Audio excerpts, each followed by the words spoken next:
आज है 2 सितंबर 2024 दिन सोमवार। Welcome back to clean news UP. चलिए देखते हैं उत्तर प्रदेश की 25 फटाफट बड़ी खबरों को। यूपी में 1.5 साल बाद 1645 शिक्षिकाओं की होगी पदोन्नति। राजकीय विद्यालयों में प्रवक्ता पद पर भी प्रमोशन। उत्तर प्रदेश के राजकीय माध्यमिक विद्यालयों में कार्यरत 1645 सेल्टीग्रेड शिक्षिकाओं की प्रवक्ता पद पर पदोन्नति करने की तैयारी है। इससे पहले दिसंबर 2022 में 2 विषयों की 59 शिक्षिकाओं की प्रवक्ता पद पर पदोन्नति की गई थी। इस बार 20 विषयों की 1645 शिक्षिकाओं को प्रमोशन का तोहफा मिलने जा रहा है। पदोन्नति के लिए माध्यमिक शिक्षा विभाग की ओर से उत्तर प्रदेश लोक सेवा आयोग को विभागीय पदोन्नति समिति की बैठक कराने के लिए अनुरोध किया गया है। यूपी के 30 और अस्पतालों को मिला एनक्वास। अब तक 307 स्वास्थ्य इकाइयां हो चुकी हैं प्रमाणित। उत्तर प्रदेश ने स्वास्थ्य के क्षेत्र में एक और बड़ी उपलब्धि हासिल की। प्रदेश की 30 और स्वास्थ्य इकाइयों को national quality insurance standard certificate मिला। वहीं बड़ी बात यह है कि रामपुर जिला महिला अस्पताल को एनक्वास, लक्ष्य और मुस्कान तीनों प्रमाण पत्र प्राप्त हुए। इसके साथ ही प्रदेश में एनक्वास प्रमाणित स्वास्थ्य इकाइयों की संख्या बढ़कर 307 पहुंच गई। ये प्रमाण पत्र प्रदेश की स्वास्थ्य इकाइयों को गुणवत्तापूर्ण इलाज, स्वास्थ्य के मानकों को पूरा करने और उस पर खरा उतरने की वजह से मिला। यूपी के किसानों को डबल तोहफा। इस खेती के लिए पैसा देगी केंद्र की मोदी और यूपी की योगी सरकार। उत्तर प्रदेश में मखाने की बड़े स्तर पर खेती होगी। इसके लिए यूपी की डबल इंजन की भाजपा सरकार किसानों को फंडिंग करेगी। उत्तर प्रदेश सरकार कृषि को बढ़ावा और किसानों को सशक्त बनाने के लिए बड़े कदम उठाती रहती है। इस सिलसिले में यूपी में बड़े स्तर पर मखाने की खेती करने की योजना बनाई है, जिसमें राज्य, केंद्र और राज्य सरकार फंडिंग करेंगी। लंबे रूट्स पर चलेंगी double decker e buses. Mahakumbh से पहले सेवा शुरू करने की तैयारी। लंबे रूट पर परिवहन निगम की डबल डेकर ई बसेस का संचालन किया जाएगा। महाकुंभ से पहले सेवा शुरू करने की तैयारी है। इसको लेकर मुख्यालय स्तर से निर्णय लिया जाएगा। डीजल संचालित डबल डेकर निजी बसेस संचालित होती हैं, लेकिन परिवहन निगम की ओर से पहली बार डबल डेकर ई बसेस संचालित की जा रही हैं।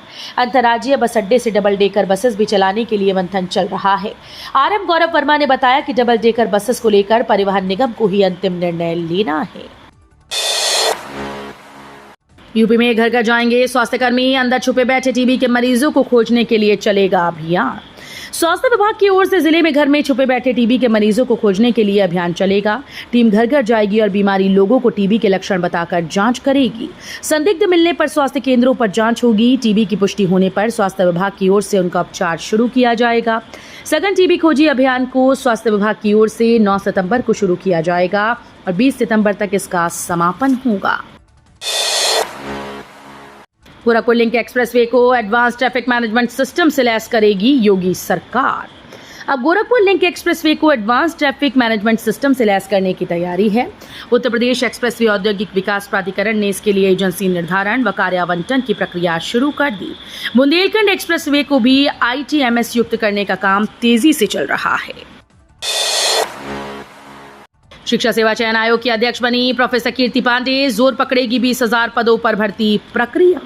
गोरखपुर यूनिवर्सिटी के समाजशास्त्र विभाग की प्रोफेसर कीर्ति पांडे को उत्तर प्रदेश शिक्षा सेवा चयन आयोग का अध्यक्ष नियुक्त किया गया।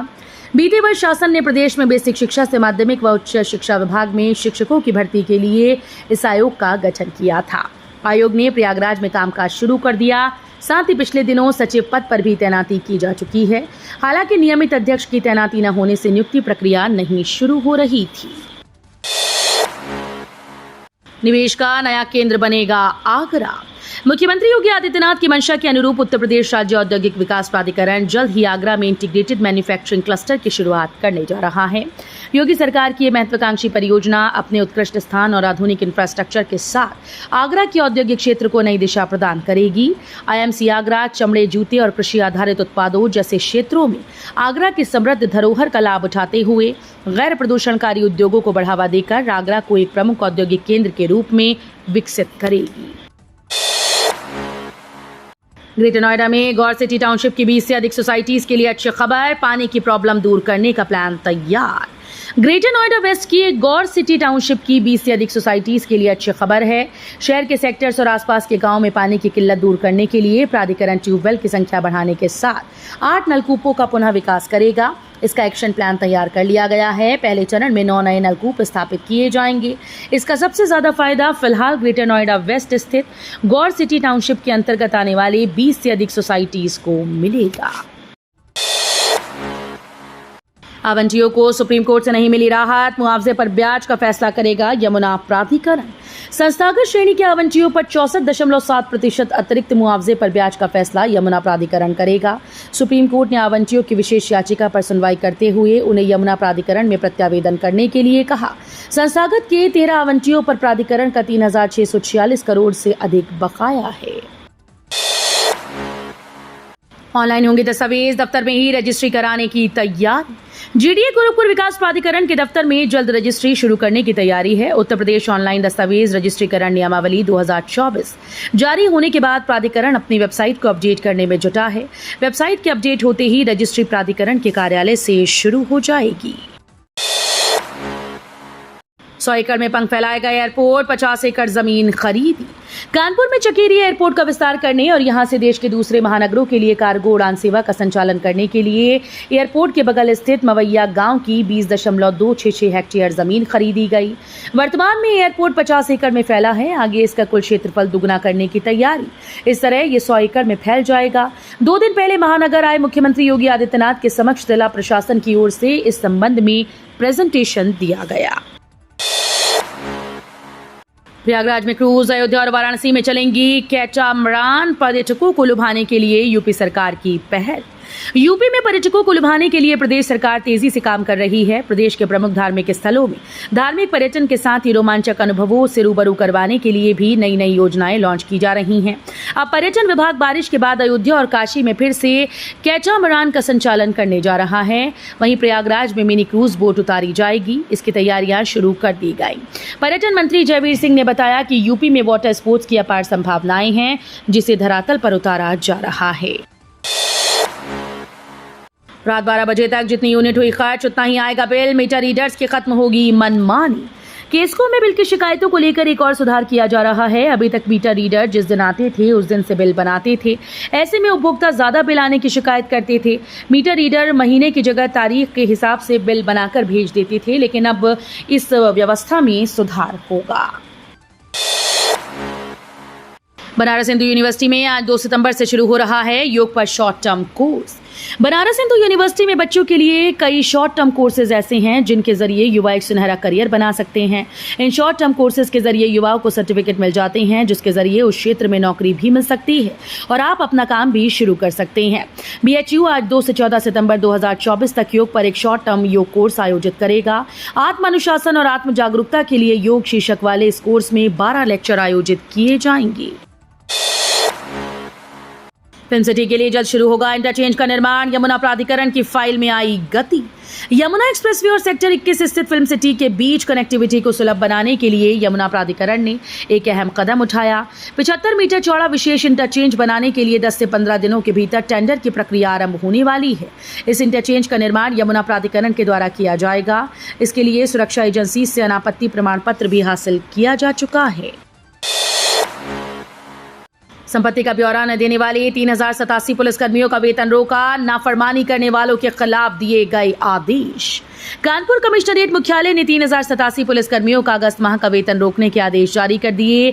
एडिशनल CP मुख्यालय विपिन मिश्रा की ओर से यह आदेश हर उस कर्मी के लिए जारी हुआ जिसने उत्तर प्रदेश सरकार के मानव संपदा पोर्टल पर 31 अगस्त तक संपत्ति का ब्यौरा अपलोड नहीं किया।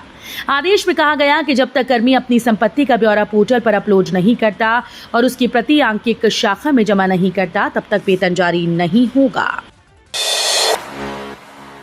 रेल यात्रियों के लिए अच्छी खबर। 15 सितंबर से 28 नवंबर तक चलेंगी इस रूट पर 10 स्पेशल ट्रेन। आने वाले त्योहारों को देखते हुए रेल यात्रियों के लिए अच्छी खबर है। रेलवे ने यात्रियों की सुविधा के चलते सितंबर से नवंबर तक स्पेशल ट्रेन चलाने की घोषणा की। पूर्वोत्तर रेलवे ने अप डाउन की 10 ट्रेन की टाइमिंग भी जारी की। सभी ट्रेन बरेली होकर गुजरेंगी। बरेली में भी स्पेशल ट्रेन का ठहराव होगा। 15 सितंबर से 28 नवंबर तक ट्रेन का संचालन किया जाएगा। पूरे प्रदेश के स्वास्थ्यकर्मी एक साथ धरने पर, उपकेंद्रों पर सेवाएं प्रभावित। प्रदेश के विभिन्न जिलों से आए सामुदायिक स्वास्थ्य अधिकारी इको गार्डन में धरने पर बैठे हैं। ऐसे में आयुष्मान आरोग्य मंदिरों में मिलने वाली उपचार संबंधी सेवाएं प्रभावित हो रही हैं। CHO का कहना है कि मांगे पूरी न होने तक आंदोलन जारी रहेगा। विभिन्न मांगों को लेकर 4 दिन से प्रदेश के करीब 10,000 से अधिक CHO इको गार्डन में धरना दे रहे हैं। राष्ट्रीय स्वास्थ्य मिशन के तहत कार्यान्वयन CHO मध्य प्रदेश, राजस्थान सहित अन्य राज्यों में मिलने वाली सुविधाएं देने, एनएचएम कार्मिकों को 10 वर्ष के बाद नियमित करने, समान कार्य समान वेतन, स्थानांतरण कैडर बनाने आदि की मांग कर रही हैं। दूसरे चरण की काउंसलिंग का सीट आवंटन आज तक करें फीस जमा। पहले चरण की काउंसलिंग और सीट आवंटन पूरा हो चुका है। दूसरे चरण की काउंसलिंग का सीट आवंटन आज सोमवार 2 सितंबर को किया जाएगा। आधिकारिक अधिसूचना के अनुसार यूपी बीएड जेई 2024 के दूसरे के लिए किया जाएगा। सीट स्वीकृत और शुल्क भुगतान की अंतिम तिथि 8 सितंबर है। पंजीकरण पूरा करने के लिए उम्मीदवारों को ऑनलाइन तरीकों के माध्यम से 750 रुपए की गैर वापसी योग्य परामर्श शुल्क का भुगतान करना होगा। 2014 से पहले देश में थी घोटालों की सरकार, डिप्टी सीएम केशव मौर्य का विपक्ष पर हमला। यूपी के डिप्टी सीएम केशव प्रसाद मौर्य रविवार को मिर्जापुर पहुंचे। यहां उन्होंने योगी और मोदी सरकार की जमकर तारीफ की, साथ ही विपक्ष पर भी जमकर निशाना साधा। उन्होंने कहा कि भाजपा गठबंधन की सरकार का मतलब विकास, सुशासन और रोजगार है। 2014 पहले देश में घोटालों की सरकार थी तो प्रदेश में 2017 गुंडों की। प्रदेश में गुंडा और माफियाओं का राज चलता था। बेरोजगार नौजवान रोजगार के लिए दर दर की ठोकरें खाता था। अब योगी सरकार में आम लोग अपने को सुरक्षित महसूस कर रहे हैं। महिलाओं को रात में निकलने में डर नहीं लगता।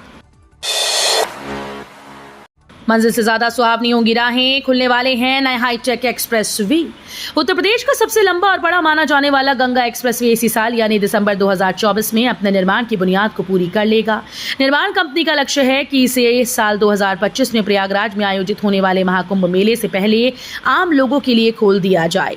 594 किलोमीटर लंबा ये एक्सप्रेस वे पूर्वी और पश्चिमी उत्तर प्रदेश को एक सूत्र में बांधकर सफर को सुगम बनाएगा। मथुरा की शाही ईदगाह को बम से उड़ाने की धमकी, कार में बैठ खुद पर डाला पेट्रोल, सुरक्षा जवानों ने दबोचा। मथुरा की शाही ईदगाह मस्जिद पर तैनात सुरक्षा कर्मियों के पसीने उस वक्त छूट गए जब एक युवक ने मस्जिद को बम से उड़ाने की धमकी दे डाली। इसके बाद युवक दौड़कर एक कार में बैठ गया और खुद पर पेट्रोल डाल दिया। ये देख सुरक्षा जवानों के पसीने छूट गए। कार अंदर से लॉक कर ली। पुलिस ने कार के शीशे तोड़कर उसे बाहर निकाला और गिरफ्तार कर थाने ले गई। कारोबारी में मिला डेंगू पॉजिटिव, जिले में बढ़ाई सतर्कता। उत्तर प्रदेश के मैनपुरी में निवासी कारोबारी के एनसीआर में डेंगू पॉजिटिव मिलने के बाद जिले में डेंगू की रोकथाम के लिए सतर्कता बढ़ा दी गई। संबंधित क्षेत्रों में टीम भेजकर जांच कराई गई। वहीं बचाव कार्य के लिए दवा आदि का छिड़काव भी कराया गया। शहर के मोहल्ला देवी रोड निवासी रणवीर सिंह नोएडा एनसीआर में रहकर कारोबार करते हैं। उनका बाहर आना जाना रहता है। एनसीआर में बुखार आने के बाद वो मैनपुरी आए और उनके द्वारा आगरा की एक निजी लैब में जांच कराई गई। राशन कार्ड धारकों को लेकर नया अपडेट, अभी केवाईसी कराना होगा अनिवार्य, इस तारीख तक करा लें सत्यापन। राशन कार्ड धारक अपना सत्यापन केवाईसी के माध्यम से हर हाल में करा लें। 5 सितंबर तक ये कार्य होना है। यदि केवाईसी नहीं कराई तो राशन वितरण योजना के लाभ से ऐसे उपभोक्ताओं को वंचित होना पड़ सकता है। जिले में अब तक 40% राशन कार्ड धारकों की ही केवाईसी हो सकी है। तो ये थी आज की 25 फटाफट बड़ी खबरें। अगर आपको न्यूज पसंद आई हो तो वीडियो को लाइक और शेयर जरूर करें। धन्यवाद।